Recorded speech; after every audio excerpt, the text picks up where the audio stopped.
Welcome back, ladies and gentlemen, to the English broadcast of the Chinese LPL. I'm, of course, Max Sanderson, joined by the wonderful Julian Pastry Time Car. And what a game one between IG and WE. Yeah, what a way to kick things off here for the first LPL game of the season.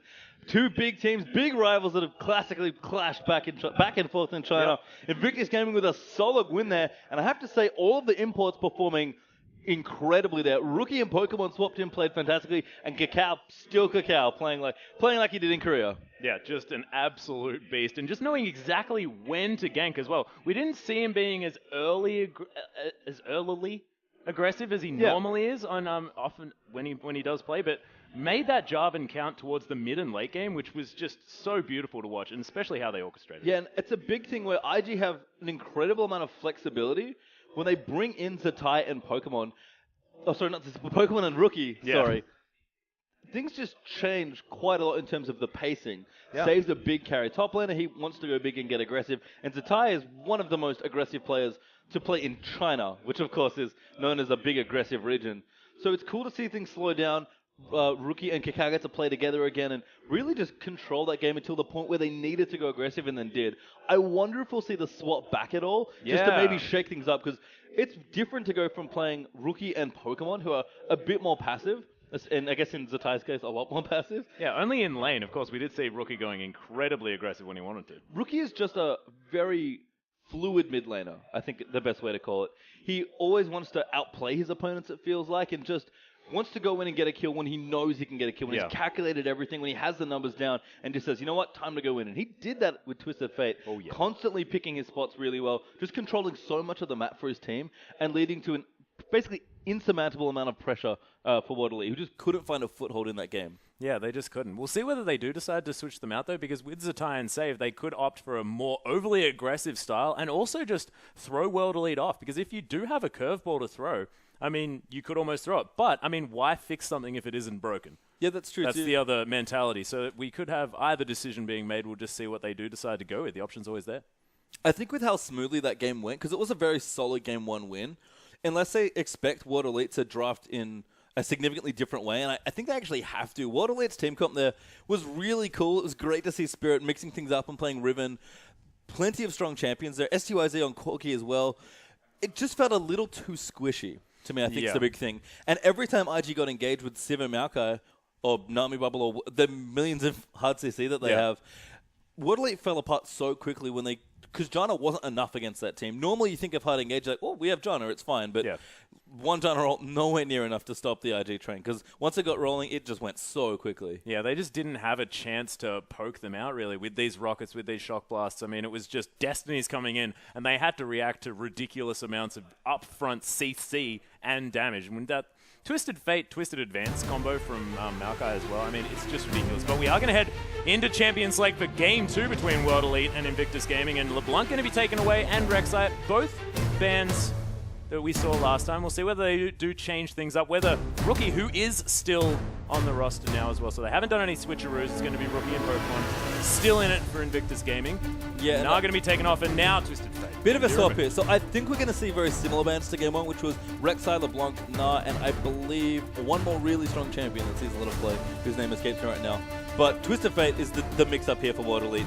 Did not like Rookie's Twisted Fate play at all. Don't want to play against it again. No. And especially if their draft's going to look similar to Game 1, they're going to want to make sure that that's what they go for. And Jarvan's now banned out as well. Yeah, Jarvan taken off the board. They do not want to see that coming out of Kakao, nor do they want to pick that one away first up. So looking for a potentially different first option.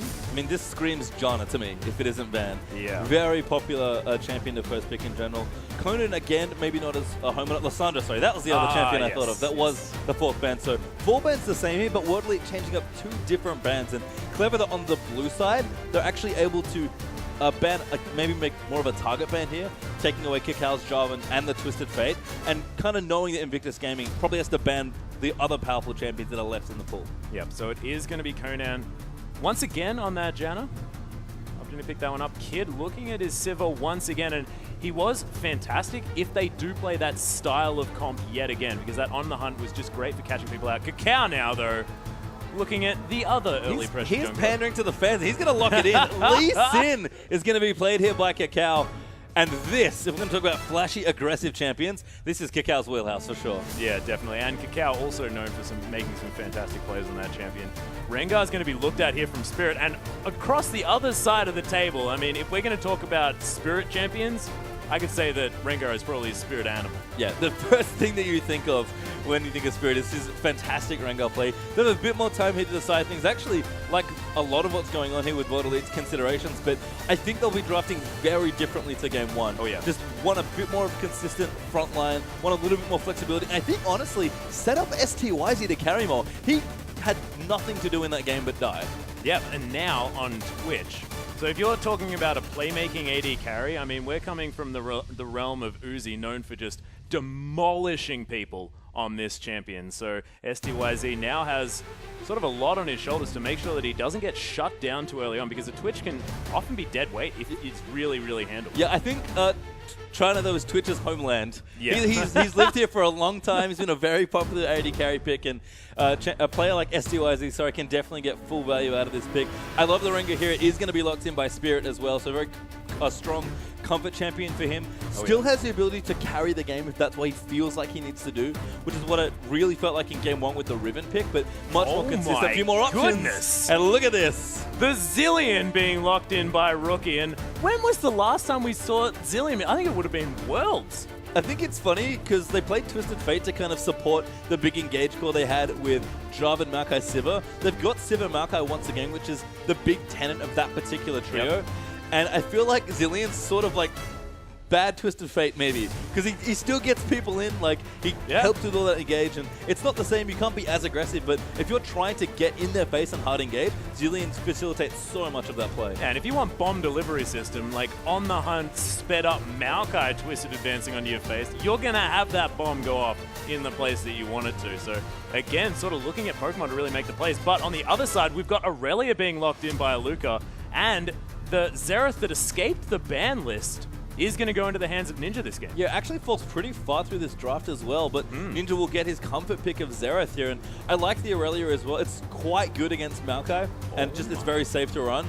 And Aurelia is another quintessential Chinese champion that they've played forever and ever. Salmei, back in the Glory World Elite days, was known for this champion. A lot of other top laners have picked it up as well. Aluka's no slouch on this champion for sure. Yeah, and we may have missed something here just a little bit. Maybe. We might be putting a Zilean in the bottom lane. Well, we'll have to see what happens. I mean, support Zilean looks like it is going to go, because that's a Fizz for Rookie. Yeah, Rookie doing a little bit of a mind game there, picking up the Fizz in the mid lane, and not sure whether it's necessarily a counter pick to Xerath just because he can play back so incredibly far, but he is going to have kill potential in that lane if Ninja isn't incredibly careful. Yeah, if you get fished as a Xerath in mid lane by Fizz, you're basically guaranteed to die or blow your flash. Like, there's not a lot you can do once he gets on top of you. It's just a matter of, as you said, using your range, playing safe, and trying not to get killed. Lee Sin, though, creating pressure in the early game could really turn on Rookie's Fizz here. And I like the Zilean a lot. Thinking about it more, taking it away from World Elite is quite important, because they have the option to play in mid or support if they want to as well. And Zilean Rengar is unbelievably strong. Oh, that's true. The invisible bomb delivery system. Just the speed alone makes Zilean a worthwhile champion. And if you're not going to give him farm because you want his utility, why not put him in support where he's going to do practically the same thing? Not to mention the global passive, which does a lot more work behind the scenes than you necessarily notice, giving you all more experience. Yeah, it's quite good. I'm trying to think specifically. None of the champions, except for maybe Fizz, interestingly, are going to really benefit from that. But it's free. Why not take it? It's a great passive to have. The other thing, though, is that this might make the bottom lane a little softer Twitch Janna. Because you mentioned that they might have a rough laning phase, but now they've kind of given a bit more room here. Zilean's a decent aggressive support, but you can't, like, really punish a Twitch with like Leona or Thresh. Yeah, and you're also super mana gated in that early game just because Zilean uses so much mana in order to get those bombs off consistently, and he's so squishy. So we might even be seeing Spirit heading down to that bottom lane a little bit early. I mean, I think if this game's going to go differently for World Elite, they need to turn on their carry potential. STYZ was playing a fantastic champion if he was in Corki, but he was never given space in that game to carry because there were too many squishy targets and not enough people peeling for him. They basically said that, you know what, our plan is to engage and disengage and control zones and then just dump a bunch of damage in. But you have a carry as good as STYZ. You don't need to do that. You can just let him carry and then say, all right, plan A didn't work in game 1. Here's our next plan. Give him Twitch and just let him go nuts with all the protection they can offer. Yeah, I think that's a very good idea. And we did see STYZ often on his own there, split pushing in the top lanes and stuff like that. He is known to sort of do that sometimes, gets a little bit upset if he doesn't get too far ahead early on and then decides, I'm just going to split push a lane, I really want to catch up on this farm. But if we manage to get him ahead early on, if WE, of course, manage to get him ahead early on, then he'll be that team fighting force. He'll be that disgusting submarine just coming in and rat-a-tat-tatting all over people's faces, spraying and praying, as it were. And we'll see whether he does manage to make that one work, because I just want to see STYZ's potential, because we just didn't get to see it last game. And I think, again, Waterlead have set themselves up in a very similar vein to Game 1, where their carries as far as their team comp and their makeup's concerned is that they want STYZ to go big, and they want Spirit, again, to kind of put on the carry pants as Rengar and go in. Yeah. It's a very versatile champion for him, so he has options if he wants to maybe go tankier, be more of a frontline, or if he does want to go damage and maybe try and carry his team. Because, again, you pick a champion like Riven in game 1 of your first LPL game, you're making a statement to your teammates. I am the other carry on my team. I'm carrying from this jungle. And also, I'm not scared to make stranger picks straight away as soon as you get into this one. And like you mentioned, I mean, he did pick up Olaf just previously in the Demacia Cup, so this might be another example of something, being an interesting pick, not quite working out, but then showing that he can definitely play his comfort champions, his wheelhouse. But we are onto the map, ladies and gentlemen, with Invictus Gaming now on the red side versus World Elite, and Ninja already pushed up really far into this tower, a couple of minutes into this one. Yeah, we'll have to see here. There's nothing too unusual has happened here. Everyone just breaking out into their, standard lanes once again. Looks like the junglers have started on potentially the other side here, but they're currently on the same side of the map as they're going to clear out their next buff here. So blue for Rengar, and it seems like red for Lee Sin. Yeah, nice bit of poke coming through from Ninja, and Rookie going to hit that level 2 at about the same time. And STYZ already taking a lot of damage from, I assume, these bombs, but Kitty, you can see, just doesn't have a lot on the health bar here. Shield, though, will protect a lot of that damage, and this is actually one of the few lanes I feel like where Twitch can actually play quite aggressively. And if STYZ is the player we know him to be, he's going to want to be quite aggressive in this lane. A little down on CS right now because Civ is just so annoying. She constantly pushes CS against you, but Ghana especially enables late game carries to get aggressive in your early levels. And if that can convert into a quick kill, potentially, or just a lot of pressure, STYZ, the more room he gets in the early stages of this game, the better his game's going to be. Yeah, so there it does work. And a very different story in the top lane, if we're talking about that one. You did see it briefly on your screen. Pokemon's still on that Maokai, but with Aluka sitting on this Aurelia, the late game potential is so much higher coming out of this champion. And we've seen Aurelias just do ridiculous things towards that 25 to 30 minute mark. Yeah, Kid's going to feel pretty unsafe, I think, in this team comp against Aurelia. I mean, Rengar alone is pretty frustrating, especially when you can get sniped by a long-range Twitch ult or a Xerath poke in there as well. If Kid gets locked down, if he can't time that spell shield, he's going to melt to all the damage that Aurelia have. But Aluka, Aurelia is just such a sticky champion, and her best job is to jump on carry spaces and just tear them off. So Kid is kind of being left on his own here in this team comp, and the rest of ID are going to have to set up here. He's, again, sort of relegated to alt-bot status in a couple ways. Yeah, that's okay. It's always good to be an alt. Not entirely, but Civ is also a big part of this comp once again. Yeah, very, very true. Rookie and Ninja just facing off here in the mid lane, very close in farm, so neither really making any extra plays, but Spirit is now going to ignore the Scuttle Crab for the first time that I've seen. And Kid actually going to be warding at this stage. That's not the time that he wanted to do it. So much aggression. Forced to use that flash. The Howling Gale's going to come through, but not going to find the mark that it wanted. And Spirit already getting a summoner out of the bottom lane. Bit too aggressive by Conan, flashing in there trying to get the follow-up CC, but you can see that the Rengar mechanics are still on point here for Spirit. Yeah. Leapt in, immediately bolted for the snare. Kid had no time to react there. Forced to use both of his summoner spells. And if there's a revisit here as well, oh, Kakao, what are you doing? Oh, he's looking to get a ward over this. Trying to have a look down. Oh, Spirit's incredibly low. He's actually going to throw out the ward. He was going to back there, but Kakao not going to be able to find the aggression. STYZ, he gets Sonic Wave, though. Resonating Strike's available, but it's a beautiful exhaust from Conan to stop him from being able to go in and get that kill. Good smite, though. Oh, Kitty's going to get snared up here as well. He's going to go down. The Toxin's going to be enough, but Sonic Wave, Resonating Strike from Kakao is going to secure them a kill in return. So 1 for 1, but that's first blood going to WE this time. Yeah, and not enough left in the tank, unfortunately. Rengar got that kill instead of STYZ. I think the red buff must have done enough damage. Yeah, so couple of dots on that one. Slightly unfortunate, but trademark Cacao pressure there. Weaving around, being very creative, ward hopping in the back of Dragon. Spirit got lucky to not get insta-kipped, basically, by Lee Sin once he got caught. But a good 3v3 still managing to pick up the first blood, and a trade there that WD pretty much had to take because they were out of ways to protect STYZ after that. Yeah, the important thing to mention here is, though, that Kid, he's managed to stay around in this lane. He's got himself a 13 CS advantage. He's going to be able to go back and build probably a bigger item here with, as opposed to just the Vampiric Scepter that's coming through from STYZ. So look to see IG being able to put on a little bit more pressure here in this bottom lane. Yeah, Vamp Scepter is not going to fight BF Sword particularly well at this stage of the game. And Civ is just going to continue to be that annoying AD carry in the bottom lane that just pushes and pushes and pushes. STYZ presumably going for a Blade of their own King first. Would have loved to maybe get a little bit more, maybe come back with Berserker Greaves or a Cutlass or some mix of items there. And he's kind of relegated to just doing this, sitting back under his turret and praying. Yep, exactly right. Double bomb is actually going to come down on STYZ here as well. So Kitty's more than happy just to go through that mana and make sure that he gets as much damage down to this Twitch as possible, as they're just relentlessly pushing down here. Yeah, top lane there could be some struggle. Looks like Luca actually might be in quite a bit of trouble there. Yeah, Luca actually going down incredibly low. Is going to be safe. No mana here on this Maokai, as Cacao's actually found Spirit, and Spirit's exactly where he wants to be. He's going to leap out of the brush there as well. Cacao not going to make it out, and that's just going to be eaten by Spirit's Rengar. And ooh, Pokemon's now in a lot of trouble as well. Luca's coming back.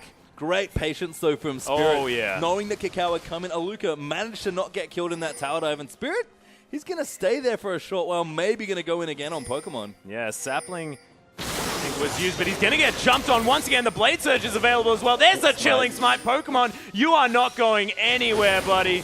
Spirit picking up his third kill of the game. And I think Spirit considering giving that kill to Aluka, but couldn't quite not justify, but couldn't quite get Aurelia in the spot for the last auto. Takes it for himself again and is really on the way to carrying this game for his team from the jungle if that's what he wants to do. And again, I can't credit the patience enough. New Cacao was coming in, waited for him to come back after Aluka got out of the dive, and then just sprung the trap. And that leap from that brush went so far. Oh, and Spirit actually has vision on Cacao here as well. Is level 6. He's going to have that Thrill the Hunt. He's going to pop it now, but he's going to the mid lane. Rookie knows that he's around. And it's going to be Cacao now waiting. He's got the exclamation mark. He knows that there's a kitty that's looking to bite some off. But Pokemon now is coming through, so I think that Spirit's not going to test his luck too much here in the enemy jungle. Didn't want to opt in for the 2v2. Teleport's actually up for both top laners, so could have had a pretty involved fight around the red buff here. But Cacao instead will just pick up his red buff for himself. And a bit of a wasted ult, unfortunately, there for Spirit. Yeah, I'm not going to be able to do anything, but it is still a lot of pressure. We can see Aluka now helping out with this blue buff. And Xerath, Ninja is going to head around and pick this one up as well. Yeah, pretty important here for Ninja to pick up this blue. Just lets him play so much safer against Fizz. And of course, Spirit's not going to need it here on Rengar. So he'll pop back into the lane and probably continue to keep going even here against the Fizz. Rookie, quite impressively, keeping up in CS in the early levels, it seems like. And going for a pretty quick Lich Bane, wanting to try and lock down Ninja pretty early on. Yeah, has that Sheen first, which is interesting here on this Fizz. They often go for the extra Doran's Blades just so that you've got a little bit more health here in this mid lane, but Rookie doesn't really mind, just wants to have as much kill potential as possible because, of course, Sheen just synergizes so well with Fizz. Yeah, I think knows that it's a pretty hard gank for Spirit to justify because Fizz is so slippery. And Xerath's kill potential is not super high. You pretty much have to get caught by a Xerath stun, which as a Fizz should not be happening. So I think Rookie's just confident in his own play here. Going to pick up his blue now as Cacao donates that over and going to continue fishing his way. And this is the thing about Fizz that I find quite interesting as we've seen more and more Fizz play over the year or so. Fizz players used to always be like, I must snowball. I need to get ahead and start killing people so I can be an assassin. And what happened is that a lot of Fizzes sort of moved around. A lot of assassins in general started leveling their AoE a bit more to help manage waves, which they couldn't do very well before with their single target. And Fizzes now are just sort of like, I'm going to hit my mid-game timing with the Lich Bane, and then I'm going to crush anyone that walks in. And I can keep up with it that way. I don't have to get kills in lane. Yeah, and you put a couple of extra points in that Playful Trickster, so you have the option of clearing out a wave if you need to as well, which is really, really seen a lot more popularity, as we do have STYZ and Conan just clearing out these Krugs, trying to get a little bit of extra CS as they just don't want to enter this lane where Kitties is just so obnoxious on this Zillion. Yeah, we'll see here Aluka in the top lane, though. Pretty comfortable going in on the Pokemon. Yeah, the double Blade Surge actually getting him right into Pokemon's face. Pokemon is going to be okay. Does have that double Doran's Ring. So feeling the pressure in this top lane, wanting to have as much staying power as possible. Oh, and be careful. Oh, STYZ in a lot of trouble. Gets slowed down. There's the bombs there as well. Lots of auto attacks from Kid. STYZ forced to back out of this one, as this is just going to transition straight into a dragon. It's going to be Kakao pulling this one out.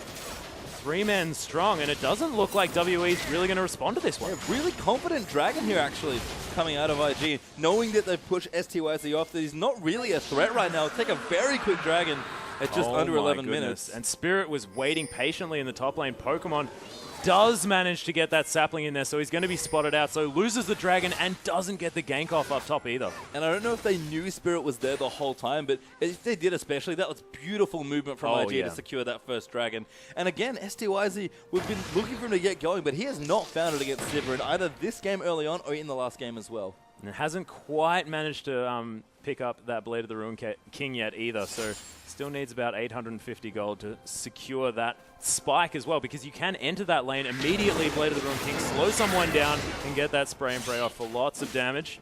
They're just not quite able to get there, which is a bit unfortunate because they really need that spike. And that's such a big deal as well. When you take a dragon with no completed items on your team, that's just whatever vision you've got, maybe a pink ward if you've gone in. Speaking of completed items, that Lich Bane is just straight there. Rookie just, that's all I want. I just want me Lich Bane, me red swords. That's all I want. Yeah. Purple hands. Good timing, really strong timing. I mean, we tend to see Lich Bane maybe 14, 16 minutes, yeah, a lot like Trinity Trinity Force Force. that it got. I mean, oh there's God. the flash into the Chum the Waters there as well. Spirit taking a lot of damage. Actually flashes onto Ninja as well for some extra damage onto him. And Rookie successfully saves his turret for now. Or is it going to go down? Yeah, it's going to fall. So maybe a slightly wasted flash, a little bit over-aggression, but I liked it. I mean, Rookie knows he can win a fight there. He's under his tower. He's just got his Lich Bane. Why not go in there? And good stun by Ninja to keep Spirit safe, but he might be in trouble now. Yeah, Rookie is coming around. Cacau's very low, though. Spirit might want to do something about this. Half health. Great smite from just Spirit. one combo. Oh, the flash Sonic Wave. Spirit pops the thrill of the hunt. He actually might want to go back in onto Cacao here, but not gonna. Just gonna go back to his favorite Scuttle Crowd. Yeah, there it is. Despite Xerath Ultimate having quite a lot of range, did not feel confident without Ninja.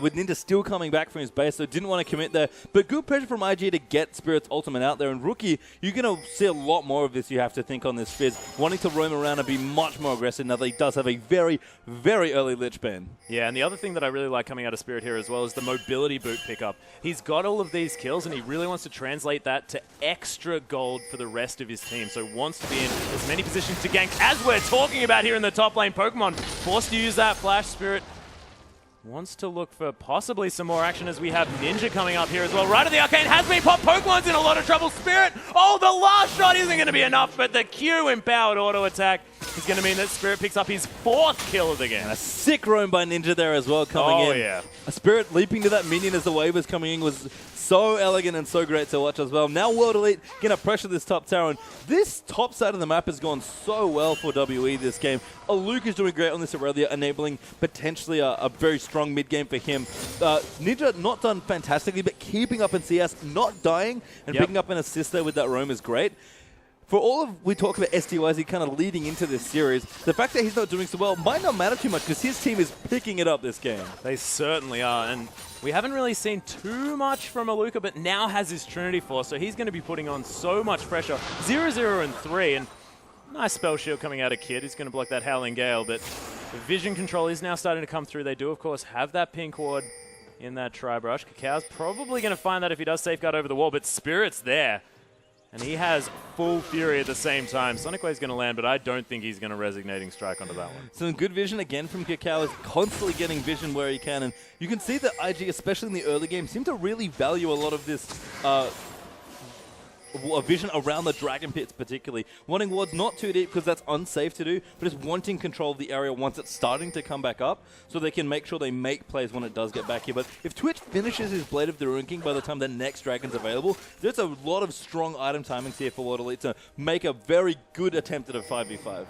Yeah, that's exactly right. Star's actually, STYZ, sorry, looking to get a bit of the submarine play happening, but he's just going to stealth up, come in, just scout the area, see what's going on. I think the thing to remember with Twitch as well, it's sort of the same with Fizz in a couple of ways. we talked about how Fizz players early on just never wanted to be too aggressive. And so wanted to be too aggressive and valued snowballing a little too highly. So Luca's actually just taking a turret here. Yeah, just really, really aggressive play. There's the hidden style coming through for a lot of extra auto attack damage on the Pokemon after that. Equilibrium Strike did get the stun. So Aluka, as we mentioned, just hits that Trinity Force, knows that he's stronger, and just turns it off. And as I was talking about with Fizz earlier, again, they just don't play that way anymore. They play more for their mid games, for their item timings, and they know once they get their item, they're strong. Twitch is similar in that you might not feel that great when the game's going. But when you hit your very cost-efficient build, if he does go Ghost Blade after his Blade as well, it only takes one good team fight for Twitch to be back in the game. And as you mentioned, Blade of the Ruin King just finished up, and there's the Brutalizer. So exactly right, looking to go for that Ghost Blade, looking to really be able to do extra buttons in these fights and get a lot of damage. And this next dragon is so important for World Elite. IG got the first one. The first one is, in a lot of ways, the most valuable because it just gives you a good boost of stats, and that stays with you through the whole game and powers up as you power up. Yeah. So if you can deny the first dragon, that's great. As well. Oh yeah, percentage stats increase is always nice stuff here. But IG, of course, want even more maybe to deny that first dragon away from World Elite. And if they have a chance to get themselves back into this game, they actually have a gold lead, by the way, with the 4 kills. Spirit's been doing so much work. He certainly has. 4-0-0 on this kitten. Is going to be building up possibly, like, there's the Spirit Stone there. So, Kindle Gem. So, looking to go a bit tanky. A little bit tanky. Yeah, I mean, I think he wants to just transition here. Good ult, though. We'll get pop. We're going in. Of a hunt. Cacao's going to get left on here, and that's going to be the miss on the Empowered Bowler. Spirit's back in, though. Gets bombed up. Kid's going to be able to get some auto attacks down. Going to be Cacao finishing off that kill into Spirit. Ninja's getting aggressed on Rookie. Just going to jump on his head. It's a nice monsoon, but Ninja, it's looking like he might still go down. Styles, is he going to be the hero that we need? There's the spray and pray coming through, but he's going to get finished up. Does get a kill on the support. Conan and Aluka now going to be convinced to get out of here. Kid with an incredibly aggressive flash. And Conan now, you don't chase Janus. It's just a little bit tough. That Urchin Strike, though, playful Trickster in the end, going to be what finishes him off.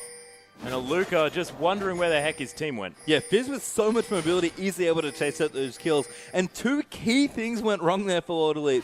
Spirit went a bit too aggressive when IG were all stacked up together. And STYZ just never got a chance to use his ultimate. And Luca's teleport was super late to that dragon fight. Yeah, so he's now just sort of waiting around out the back. It's going to be Pokemon going over the side, getting aggressive here. The Vengeful Maelstrom has been popped. He's going to make it out to safety, though. And again, denying that a first dragon by IG from World Elite and picking up their second is such a big deal here. World Elite were primed to win that dragon fight, but couldn't quite coordinate to get everyone together in the same spot. Aluka was, again, very late to that particular engagement. Twitch came around from the other side where you ideally want to group behind your front line, and IG just took the easiest fight in the world that they could possibly have asked for at that fight. Yeah, and we have to mention now as well is the fact that Rookie now 3-0-1 on this Fizz. Went from 0-0-0 to 3-0-1. Really now in a position where he can put the team on his back, much like he did in the last game. I mean, Rookie did an unbelievable amount of work in that last team fight as well. Just cleaning up people as Kitty. Whoa! He's going to bomb things up here. So much damage coming out of this Zillion. Yeah, Zillion does not kid around with his damage. I think he actually, yeah, he's a Frostfang finished already. Doesn't kid around. You are a funny guy. Has Frostfang finished already for a bit of extra power there. So you can see, Rookie is looking so aggressive now. He's got his cooldown boots, so he's going to be able to go in even more. And here we go again. STYZ is going to die before Rookie even gets there. Conan going to throw over the Chum the Waters. Rookie is going to onto Conan. Now they're going to be able to clean out this bottom outer turret. And this looks like the beginning of the snowball here for IG. As Spirit now going to get kicked back. Oh my goodness, Rookie now going to get in, get those auto attacks down. Cacao going to get a well-deserved kill there. Cacao flexing the muscles, showing off those leads mechanics by flash kicking Spirit back into the team. That's going to completely even up this gold lead after all that. IG now streaming down the bottom half of this map trying to take objectives. Aluka is scrambling to try and take out more in the top lane, but that last dragon fight has turned things back on its head here. We're in even game once again.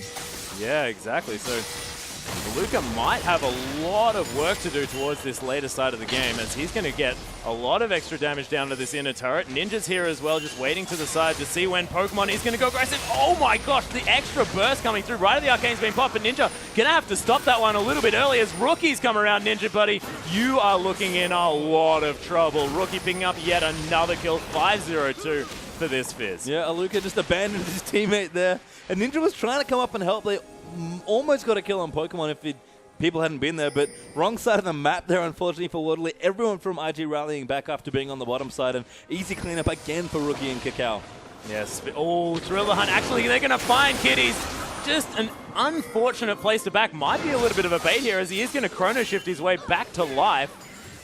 Yeah, Cacao looking a little too threatening there, along with Kid, and they back everyone up. They will recall now as well. Kid will pick up his red buff, and RG will look to pressure their next point on the map here. And just sort of looking through, Waterley still need to get some items going. They're going to be kicking themselves for losing that Dragon fight, because that was their real window to get things going in this game and start getting quite far ahead. Yeah, not to mention the fact that they just picked up the Blade of the Ruin King and that Brutalizer onto STYZ. He was ready to make some plays, but just not quite able to make it happen. STYZ now on his own here in this lane, just trying to get some farm. And you can see he's doing fine in that front, but 1-0 and 5 on the side of Kid. And now WE, they're going to be able to get this outer turret, and we'll see whether IG are going to do anything about it. We can see they're a little bit too far back, and this one was already a little bit too low. So yeah, WE getting a nice, easy objective. Yeah, good movement, gives them some free gold there, which is much needed at this stage of the game, taking out that bottom turret. I think, interestingly, Ninja here has gone for, it looks like a Rabadon's his second item, which is a pretty brave buy against Sivazillion Maokai. Oh my goodness. WE actually really committed to this one. Rookie going to come through with the Urchin Strike. STYZ going to get just blown up straight away. There's the playful trickster through. Immediately exhausted his Rookie, but he's out of this one.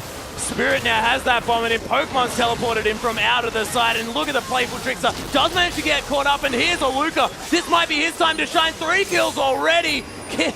Gets the bomb down. Kid's now going to go down as well. Now it's a 2-on-2. There's the flashes coming through. Right of the Arcane comes out, and WE have somehow turned this around. Pokemon, the only one alive on the side of IG, and he just doesn't have the damage to do this. We'll see whether they can slow him down enough. Stun. There's the stun into the queue, and Ninja finally managing to turn that one, and I thought that was just going to go straight into IG's hands. And World Elite kiting back so well after things went really wrong there. STYZ got sniped by a fish from Rookie's Fizz, and I thought the fight was over instantly at that point. Ult got popped by Kid. Everyone went in for IG, but Ninja and Conan really showing the power of Janna in that long team fight all the way down the bottom lane, kiting perfectly and back into the lead now. Not to mention Aluka in that fight. It was just fantastic. Getting Blade Search resets on multiple champions, just cleaning up throughout there, was really beautiful to see. But Rookie now is going to be almost built towards that Zhonya's Hourglass, so going to be even more slippery in these fights.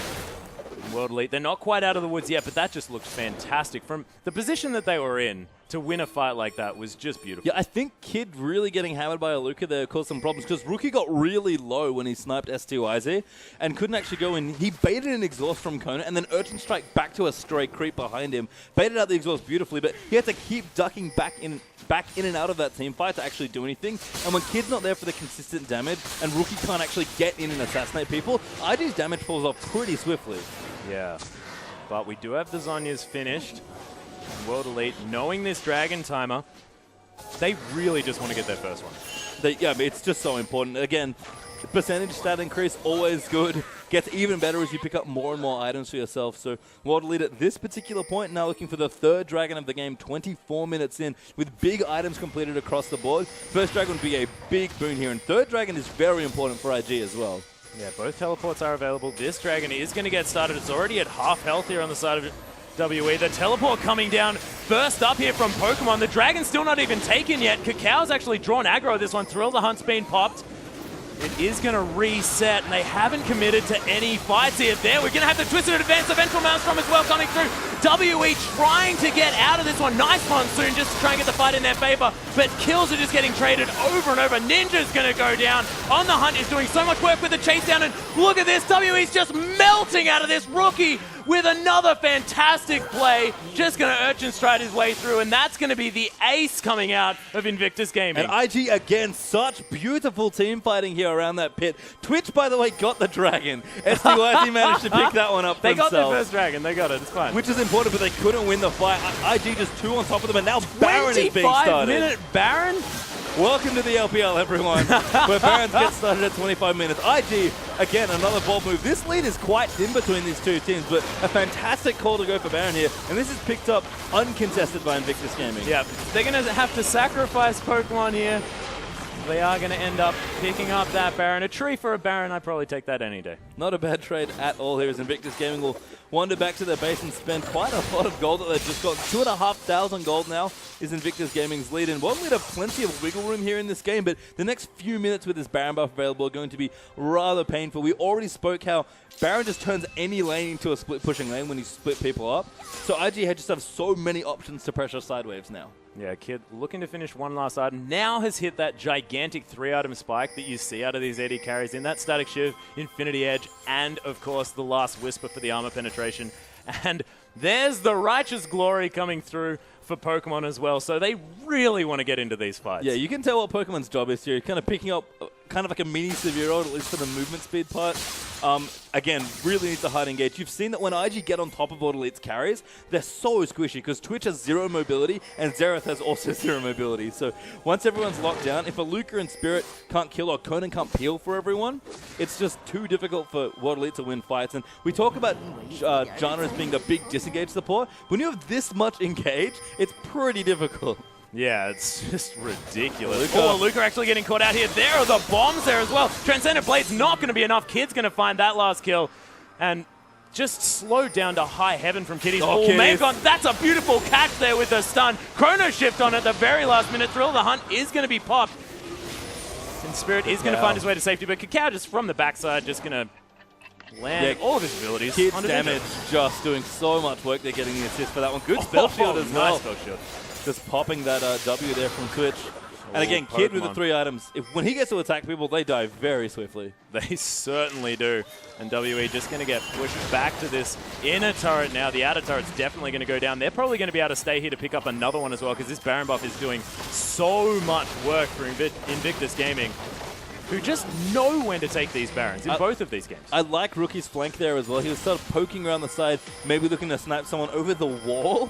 Instead, now down the bottom as his team's going to be rotating with his team and look to fight there as well. WotLead are all back at season. Luca actually. Yeah, he's going to Blade Surge to a creep and then onto Kitties, who doesn't have that Chrono Shift as we just found out because he used it to save his own life after getting caught there a little bit. But Rookie, again, just split pushing in this bottom lane, able to pick up the objectives that they need, and already this has just paid dividends this back. Really smart stuff from Fizz there. Again, the Baron power creeps make it so much easier for anyone, even a Fizz, who is definitely not the Siege champion of choice, be able to take out Terrace. They had plenty of minions moving down towards that bottom side, so Rookie was just dashing back and forth. Didn't need to be with his team for the 4-man push down mid, and if he saw any stray carry, even poking in their base, he could probably fish them and get a kill.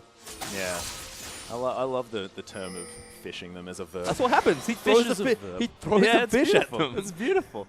Don't worry, I'm not questioning. We've got a Void Staff being picked up as well from Rookie, so they can build as much magic resistance as they want. They're still going to be prey for this fisherman. Just so you know, it's like fishception, all right? He throws a fish at them, and another fish comes out of the ground to attack him. He is a fish. He's all about it. Yeah, it works on so many levels here. As Rookie will steal away a blue buff there. Nice objective being taken. Yeah, and again, they're just going to be strangling out the vision from World Elite.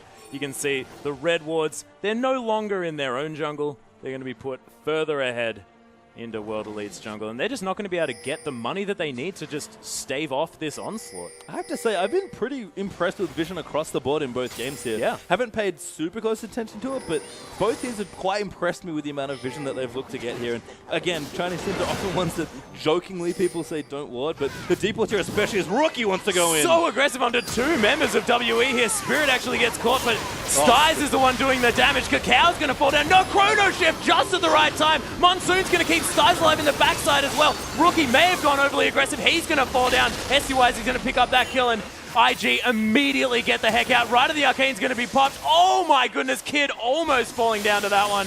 Going to take those Raptors just for a little bit more life steal, and Kitty's use that speed up in order to get himself a little bit closer to safety. IG only losing 1 for that one, but not managing to get a kill in in trade. World Elite going to try and get some objectives. Just too deep for IG there under that turret. Rookie can afford to do that sort of thing because that Zonius was perfectly timed to not get monsooned out. He's really sticky. He's very safe a lot of the time. So I like the attempt to kill because he's no STYZ there. He almost got killed by an urchin strike. Oh my gosh. And the timing here as well is so fantastic for World Elite. They are going to be able to rotate down to this dragon as well, which is going to be up in 10 seconds. But instead, they're going to wait and see whether they can get the ganks off onto IG as they come to check. Scrying orb. Beautiful. Actually just got sniped there. Oh, they're going to do it again, though. Do you have 2 scrying orbs, IG? Yep. Oh, Cacao. If at first you don't succeed. Cacao is on a mission. He is. There's a lot of pings going on. Dragon's dead. Cacao's going to try it still, but he kicks it back. The kick onto Ninja. Immediately, the Urchin Strike doing a lot of damage. That's going to be Xerath down straight away. Cacao's found STYZ as well. He has the Chrono Shift and just smacked in the back of the head by the tree Pokemon here. Sudowoodo is just going to come through. Conan actually going to get Randuin's Omened here as Cacao's trying to find this fight. Wants to give it to Kid. And look at how fast he is. Yeah, that Zillion speed plus the Silver Ult makes anybody so fast there, and you can tell just how good Invictus Gaming's comp is at hard engaging. Spirit will successfully get what he was on top of a ward. Yeah, and Rookie didn't just kill him. couldn't be bothered. I don't think they're just going to be taking out this inhibitor turret here. This is the main thing. I solved it. It was his pink ward.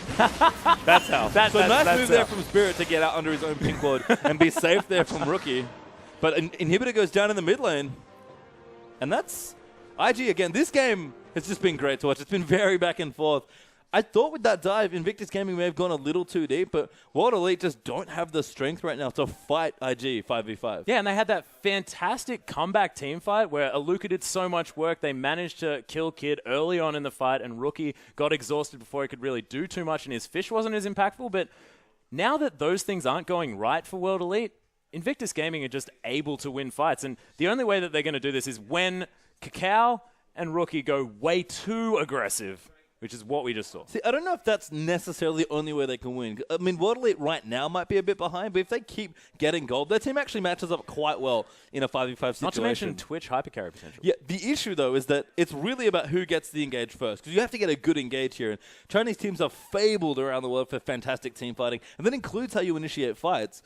IG, if they get on top of these immobile carries, just tear through World Elite in a fight. But if the frontline set up, everyone's sort of in formation for IG, the Xerath poke, the Janna disengage, and just the Twitch hypercarry potential like you mentioned, they can win 5v5s very easily. It's just about getting the right fight. And all of these times, IG just have more options to get in and engage on, and have just found the better fight. Rookie especially, doing a lot of work on this Fizz. Yeah, and do you think that STYZ just may not necessarily have quite the amount of peel that he really needs coming out of this team? I mean, Aurelia not necessarily known for defensive play as much, and I mean, Janna's fantastic, but is that going to be enough? Yeah, I mean, we see in a lot of different teams, I mean, the best example, of course, is Uzi, who was famed for basically saying, hey, teams, protect me. Yeah. And they fed all their gold in there. They wanted to peel as much as they could. I don't think you have to go that overboard. Like, Orianna is a pick that's very popular to protect an AD carry.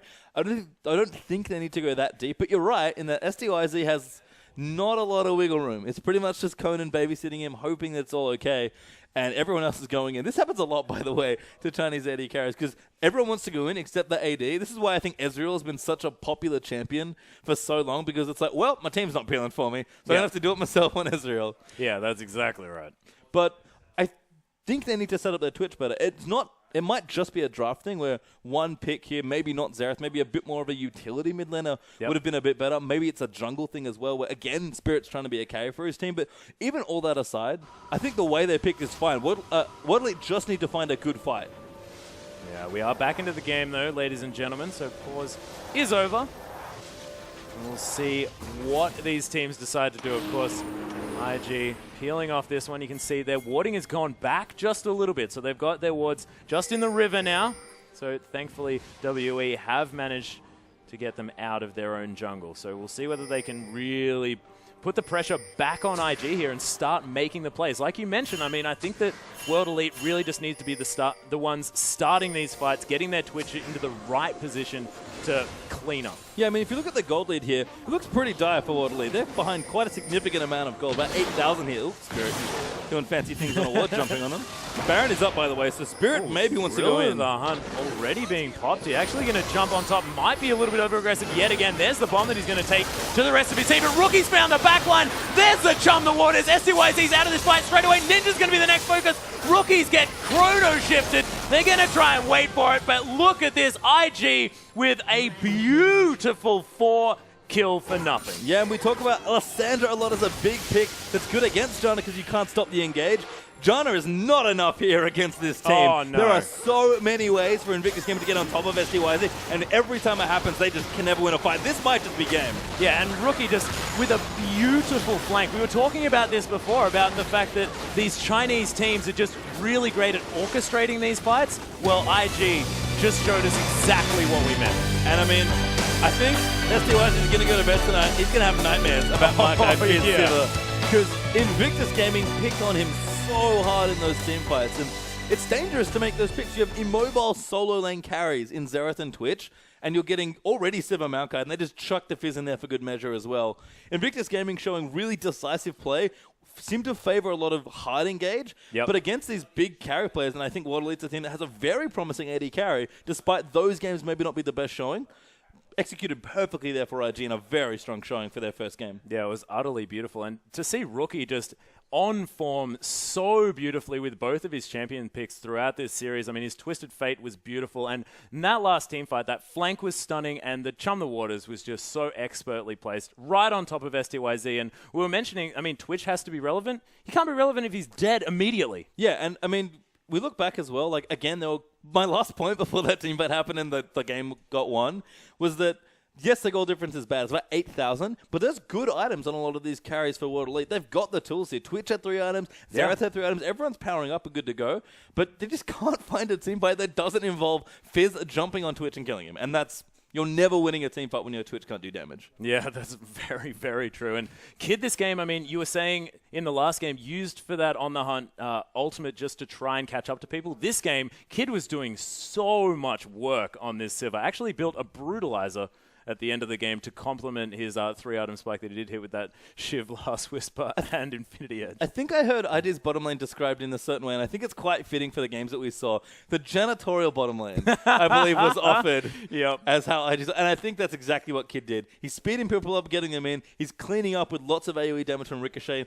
Honestly, in those games, his team played so well, and their comp was so good that all they had to do was just kind of walk in, pop Sivir ultimate, let Rookie and Maokai handle everything else, and he's just sitting there auto-attacking. Best place for a carry to be.